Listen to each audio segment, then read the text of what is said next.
হিন্দিতে একটা কথা আছে, চোর মাচায়া শোর। অর্থাৎ চোরই চুরি করার পর চোর চোর বলে চিৎকার করে। বর্তমানে বাংলাদেশে যারা ক্ষমতায় আছে তারা ঠিক একই ফর্মুলায় চলছে এবং 1905 সাল থেকে এই ফর্মুলা চলে আসছে। 2024 সালে দাঁড়িয়ে বাংলাদেশে আজকে যে পরিস্থিতি দেখছেন এটা আজকের সমস্যা নয়, এটা 1947 সালেরও অনেক আগে থেকে চলে আসছে, যবে থেকে মুসলিম লীগ তৈরি হয়েছিল। আপনারা অতি সম্প্রতি দেখেছেন বাংলাদেশ সরকারের উপদেষ্টা মাস্টারমাইন্ড কোচি নেতা মাহফুজ আলমের ফেসবুক পোস্ট, বৃহত্তর বাংলাদেশের কথা বলছে সে। কখনো প্রশ্ন করেছেন এই ছেলেটি আচমকা এমনটা কেন বলল? এটা আচমকা নয়, এর শিকড় রয়েছে অনেক গভীরে।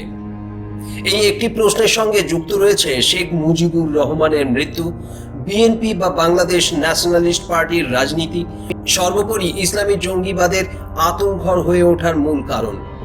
আপনি আজকে যদি এই বিষয়টি না বুঝে এড়িয়ে চলেন তাহলে আপনি মারাত্মক ভুল করবেন। আপনার ভবিষ্যৎ প্রজন্মকে ঠেলে দেবেন জঙ্গি কসাইয়ের হাতে। জঙ্গিবাদের শিকড় যেখানে।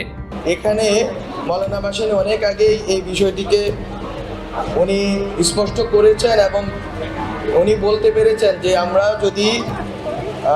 আমরা শুধুমাত্র মানুষে এই দুনিয়াতে বেঁচে থাকি না, বরং এই দুনিয়াতে অন্য যত প্রাণী আছে এবং প্রাণ প্রকৃতি আছে তাদের প্রতি আমাদের দায়িত্ব আছে। আমরা যখন এই আন্দোলন করেছি তখন আমরা বলেছি একটি কথা যে আমরা দায় ও দরদের সমাজ চাই, রাজনীতি চাই।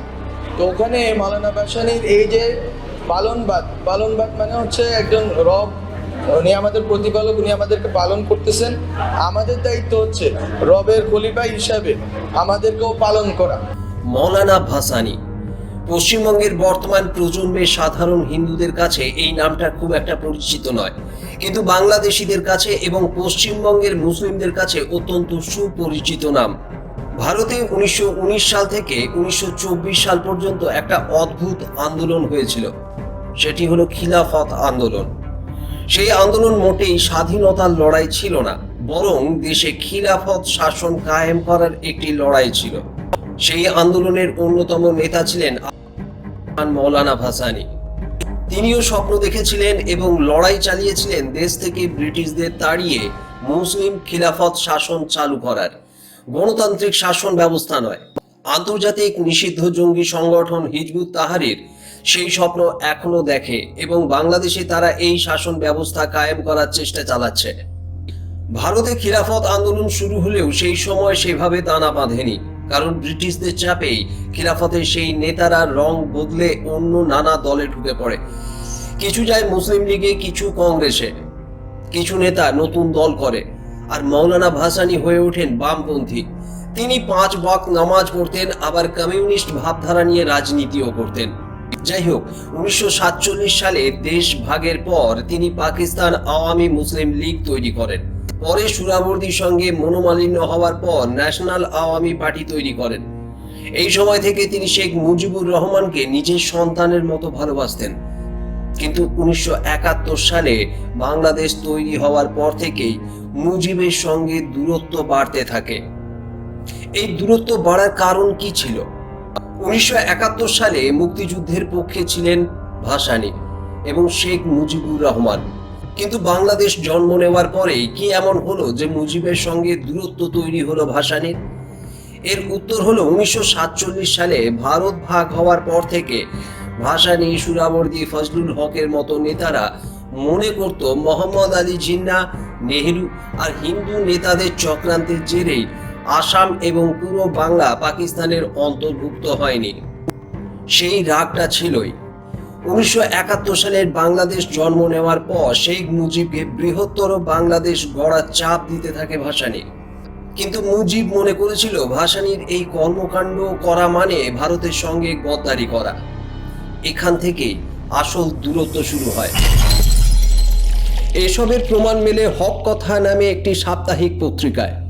এই পত্রিকাটির প্রকাশক ছিলেন স্বয়ং আব্দুল হামিদ খান মৌলানা ভাসানী। 1971 সালে 16 ডিসেম্বর বাংলাদেশ জন্ম নেয়। ঠিক তার পরের মাস থেকেই মুজিব বিরোধী, ভারত বিরোধী, এমনকি আওয়ামী লীগ নেতাদের বিরুদ্ধে লাগাতার লেখা প্রকাশিত হতে থাকে ওই পত্রিকায়। পত্রিকায় লেখা হয়, মুক্তিযুদ্ধের পর ভারত পাকিস্তানে ছেড়ে যাওয়া সমস্ত অস্ত্র গোলাবারুদ লুটপাট করে নিয়ে গিয়েছে নিজেদের স্বার্থ সিদ্ধির জন্যই, এবং পাকিস্তানকে দুর্বল করতে বাঙালিদের সাহায্য করেছিল। সেই ন্যারেটিভ এখনও জনপ্রিয় বাংলাদেশে। মনে রাখতে হবে, সেই সময় বাংলাদেশ একটা পুরো বিধ্বস্ত দেশ, যুদ্ধে পুরো গুঁড়িয়ে যাওয়া একটা দেশ। সেখান থেকে নতুন করে দাঁড় করানো খুব কঠিন ছিল। দুর্নীতি, লুটপাট, আইন শৃঙ্খলার অবস্থা খুব খারাপ ছিল।